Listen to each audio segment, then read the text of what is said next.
Cela s'est passé vendredi. Une centaine de gens se sont mobilisés sur la place Lumumba pour commémorer le Génocoste, un massacre d'au moins 16 millions de personnes perpétré depuis 30 ans par le Rwanda et l'Ouganda, à l'est de la République démocratique du Congo, dans l'indifférence quasi totale de la communauté internationale. Patient Nyangwe, frère de l'une des victimes du massacre de Kasika. Ma petite sœur, elle était reine de Kasika, la femme du roi Mubeza à Kasika. Elle était enceinte. 2 jumeaux. Elle a été éventrée, on a enlevé les fœtus et elle est partie comme ça. La guerre au Congo a ceci de particulier qu'elle a transformé le corps de la femme en un champ de bataille. Des bébés sont éventrés, des mères enterrées vivantes, un déferlement de haine qu'on a du mal à comprendre. Lydia Moutiébélé, échevine de l'égalité des chances-villes de Bruxelles. Aujourd'hui, nous nous souvenons de ceux qui ont été arrachés brutalement et trop tôt à la vie. Leur sacrifice ne peut pas être vain.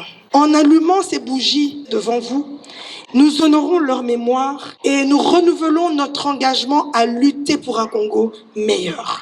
Jean-Éric Badibanga, dynamique Relevons le Congo. Chers compatriotes, chers amis du Congo, pleurons en silence dans nos cœurs et en toute dignité, mais que les ennemis de la grande nation congolaise ne considèrent pas nos larmes comme une faiblesse. Interdisons-nous en ce jour de souvenir d'oublier. L'oubli serait comme aller cracher sur la tombe de nos morts. Mino Bopomi est coordonnateur national de Filimbi, un mouvement citoyen au Congo. Il y a des questions que nous nous posons. C'est que comment nous sommes arrivés à ça? Que font réellement nos autorités pour mettre fin à ça? Qu'au-delà de nos dénonciations qui ne suffisent plus, il est temps maintenant de questionner la responsabilité de nos dirigeants. Ange Nawasadio, artiste musicien, militant lumumbiste. Je dirais que ce que j'apprécie dans ce que je vois aujourd'hui, c'est cette dimension intergénérationnelle.